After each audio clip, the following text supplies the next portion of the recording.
All right, people kind of sick a little bit, but we got the Star Wars Racer. It's back. We got what is it? Galactic Racer Fusions episode 1 from IGN. Let's check it out.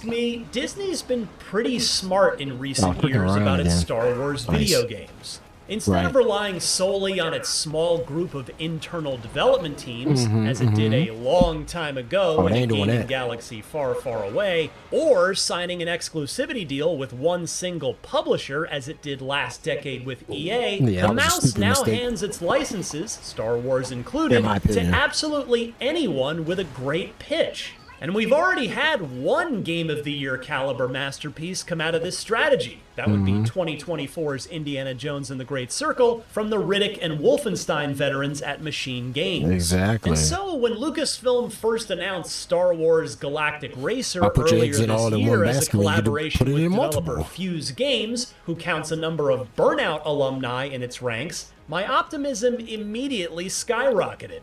A Star Wars racing game made by people who have some of the best arcade racers ever made under their belts? Yes, please. And now that I've finally had the chance to play Galactic Racer, I don't need to search my feelings because I already know it to be true. This high-speed roguelite, more on that in a bit, racer is an absolute blast. Welcome to Durban Acoff, where champions are born. So this is all pre-alpha footage, so yeah. The setup is simple. You're Shade, a semi-willing participant in the galaxy's renegade racing circuit, out amongst the Outer Rim, where rules and laws are more like requests and polite suggestions. I say semi-willing because Shade would rather lay low and avoid Kestar Bool, a powerful enemy who has both the means and enough pettiness in his bones to make your life difficult if you get in his way. But that eventually leads you to, in turn, want to knock Bool off his comfy perch. And so you'll race speeder bikes, skim speeders, land speeders, and yes, pod racers in a series of events in order to advance up the ranks and through the entire circuit to get to the top spot. Galactic Racer builds this in a roguelite loop that, if I'm being honest, I was extremely skeptical about prior to playing it for myself. My first thought was, don't we have enough roguelites out there already? The answer is still probably yes, but to Fuse's credit, how they've wrapped the roguelite template around Galactic Racer makes a ton of sense. You customize your character, make your vehicle your own through earned cosmetic unlocks, and most importantly, build your ride to your preference with the gameplay-affecting abilities that you earn through winning races. But the Outer Rim is a ruthless place, and this circuit isn't one for second chances, so you can only race by earning a League token.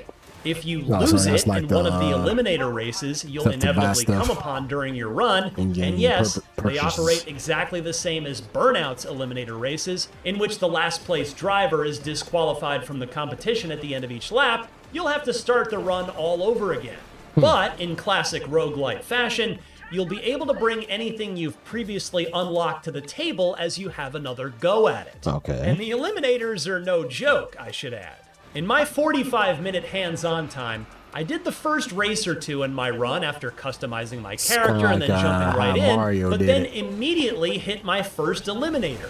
I got too aggressive going for a takedown in one early race turn and ended up putting myself into the wall near the end of a lap, without enough time to get back out of last place before I got eliminated. Oh, and the takedowns, by the way, are exactly as you remember them from Burnout, right down to using a nearly identical camera angle when you see the slow motion wreck. Nice.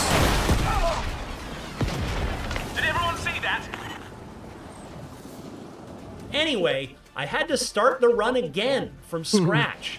I quickly learned that the CPU Racer AI means business in Galactic Racer. I was stunned to have been bounced from the tournament so quickly, but honestly kind of impressed. It made me steel myself for the next run where I did a heck of a lot better. Put up a fight next time. But I'm getting a little ahead of myself. Though there's plenty more to say about the racing portion of Galactic Racer, obviously, I want to give props to the on-foot sections that you'll experience between races. In them, you roam around each planet's paddock. Think of these kind of like the infield areas of a NASCAR race, and can talk to fellow racers, upgrade your ship with Hebe the monkey-like like the mechanic, story mode, tweak huh? your character's or vehicle's appearance, or chat with the organizer. What we got here? Controls, engine, front, rear. Yeah, this is all. These must be the perks. Okay. Of this whole thing, Darius Pax, a big voice, big personality creature who sounds a bit like he's channeling Danny DeVito's Penguin from Batman Returns. Of course, of course. And your timing is impeccable as always. When you're ready to hit the track, you have a couple of interactive moments that can give you an initial gameplay advantage. The first is your ignition sequence. Regardless of what vehicle type you're piloting, if you successfully hit the prompted button sequence in the brief window of time allotted, you'll begin the race with a bonus, like your afterburner being primed and or your shield being fully charged up and ready to deploy right at the starting line. I'll note that the sequence was the exact same in every single one of my races, so hopefully they're all randomized in the final October 6th release just to keep me on my toes. No, they got time, but and the second pre-race maybe. opportunity is to surge out of the starting gates, Mario Kart style, by keeping your throttle in the middle of the 3 zones of the on-screen meter as the green flag figuratively drops. In these high-speed races that can be won or lost in a second or two, that initial moment matters more than you might guess.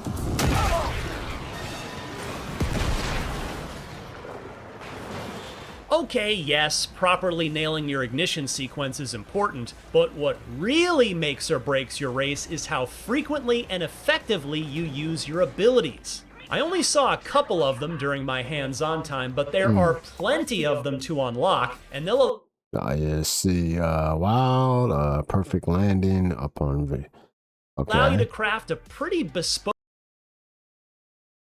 build for your vehicle. Take the aforementioned shield, for instance. If you're bunched up tight in a cluster of fellow racers, you can be sure that at least one of them will try to shunt you into the nearest wall, nailing the timing on your shield ability so that it's active when that takedown attempt comes, and before running out of juice and needing to recharge via cooldown timer, can save you from a fate of having to be blotted off the track's walls with handy wipes. The other one I used extensively during my hands-on session was Ramjet, which sadly I don't have footage of here. It's functionally the same as an afterburner, with the key difference being that you can keep the extra push of speed going past its cooldown point at the risk of pushing it too far and having your craft explode. I earned some modifiers for this as I played, including one that would reduce Ramjet consumption by 50% while in midair. Meaning on a jump, since of course all of these Star Wars racing vehicles are technically in midair all the time. The tracks, meanwhile, vary from short to long and from hot to cold, depending on which planet they're located. Jakku doesn't have any temperature concerns, but Lantana has patches of magma on track that will overheat your vehicle if you're not. Also, for a little pre-footage build, it's not bad. Everything is running smooth. Careful, while Ando Prime is an ice world where you'll need to zip through conveniently placed heating tunnels in order to not get fully frozen over and thus slowed down. On all of them, knowing when to drift is crucial, particularly on tracks that have shortcuts accessed by hitting those borderline hairpin turns just right, as is making sure you are never sitting on a full reserve of afterburner. Between constantly boosting, drifting, avoiding environmental hazards, finding shortcuts, taking down rivals, and avoiding them taking you down, there's plenty in this arcade racer to keep you on your toes at all times. Now this is pod racing. The developers purposely allotted me time to experience pod racing at the end of my demo in an arcade mode outside of the regular roguelite circuit. I'm glad they let me get my sea legs under me first, because the pod racers proved to be a much more difficult space horse to tame. They're much faster than the other vehicles while also being a heck of a lot more fragile. Not to mention that the track I pod raced on was Tatooine, which included a particularly harrowing narrow canyon run where one wrong move would turn me into a stain on the canyon walls.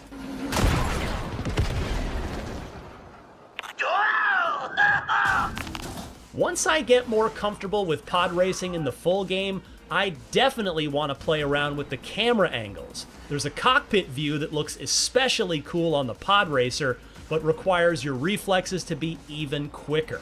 All in all, not only were my fears of the roguelite loop unfounded, but the burnout roots baked into developer Fuse Games' DNA was joyously evident in every moment that I spent on the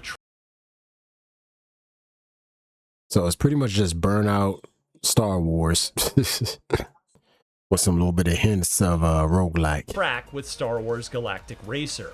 And the times that I wasn't going hundreds of miles per hour when I was on foot did a great job of further Star Wars-ifying my experience. I'm incredibly optimistic about what I've seen from this long overdue spiritual successor to Episode 1 Pod Racer, and I can't wait to play more of it. Yeah. For more previews of the biggest upcoming games, don't miss our... So yeah, pretty much you gotta be very careful of hitting people or pick their spots as usual. Racing this game, because it's like as soon as somebody touch you, you're pretty much done. If you hit a wall and somebody see you hit a wall and they near you, oh, you're dead. Pretty much.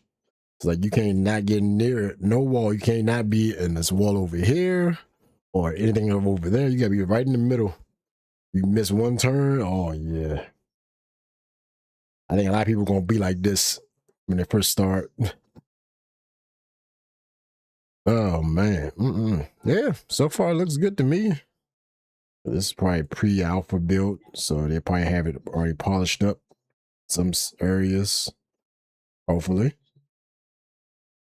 Yeah.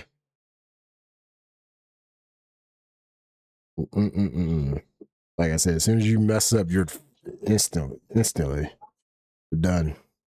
But there you go. Pretty good. I like it. All right, IG on.